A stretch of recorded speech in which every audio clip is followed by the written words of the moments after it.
terinfluence, tertular pikirannya, kemudian mereka akan mendalami, kemudian mereka akan mencontoh apa yang dilakukan oleh teman-teman segunung. Dan alhamdulillah, pelan daerah lain sekitarnya juga memulai hal yang sama.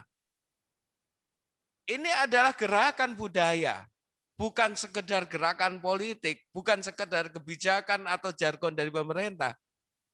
Tapi ini adalah gerakan budaya yang harus kita lakukan. Ramai rakyat Malaysia ini tidak ada apa-apa aktiviti yang perlu dilaksanakan di luar rumah selain daripada lingkungan rumah sahaja. Bermula dengan keadaan skala yang kecil di mana mereka mula menanam sayur-sayuran, pokok-pokok atau lebih dikenali dengan kitchen garden. Di mana dalam tempoh masa yang panjang total lockdown tu kebanyakannya sayur-sayur perlu ditumbuhkan secara organik, ya. So mereka mula berkarya di situ. Berkarya dengan menanam pokok-pokok sayuran atau pelbagai pokok-pokok sayuran dan menghijaukan lingkungan rumah, ya. Dan jika ini berlaku secara ramai, secara berskala besar, dapat dilihat di mana perubahan iklim itu juga akan berlaku, di mana suhu climate changing juga berubah. Kita mulai sadar dan menyatakan diri, dan saya sepakat support 100% kepada Pak Wagub dari Jombang untuk kembali back to basic untuk mengembalikan, menata lagi, menghidupkan kembali, merevitalisasi lingkungan alam yang dulu begitu hijau royo-royo, begitu seger. Nah, setelah sekian tahun hancur, nah kita harus apresiasi, harus dukung dari kebijakan semangat Pak Wagub dari Jombang itu. Kami juga sedang penelitian di BTS untuk pengembangan masa besar juga. Dukung bersama, khususnya pendekatan budaya. Karena apapun budaya lokal ini adalah kekuatan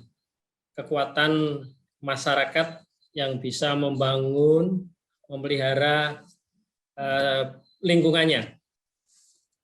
Satu hal lagi, Mas Rambah nanti, salah satu yang nanti perlu dilengkapi. Contoh, kalau tadi pohon-pohon sudah ditanam, dirawat untuk menjaga sumber-sumber air, ini nanti kita coba bangun juga bagaimana di situ kita konservasi satwa-satwa.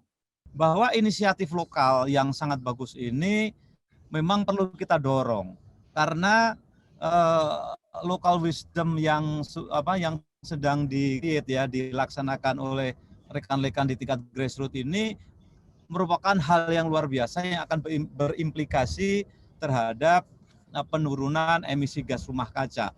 Karena seperti saya disampaikan juga oleh Prof. Rizal tadi, salah satu cara untuk melestarikan bumi, untuk mengurangi efek gas rumah kaca, ya itu dengan cara menanam pohon. Jadi usaha bottom up dalam aspek lingkungan hidup memang penting karena menggerakkan Indonesia ini tidak lagi boleh menggantungkan pada pusat. Keterbatasan sumber, sistem, dan infrastruktur menyebabkan Jakarta memberikan ruang yang seluas-luasnya seperti yang diberikan dalam Undang-Undang Otonomi Daerah misalnya. Jadi usaha segunung ini memang patut diapresiasi. Saya rasa di Malaysia hal ini akan menjadi satu contoh kasus yang menarik bagaimana seorang Datuk Bandar itu memiliki inisiatif yang sangat mulia menyelamatkan alam dengan cara yang sangat dekat dengan masyarakat yang tak jauh dari local wisdom.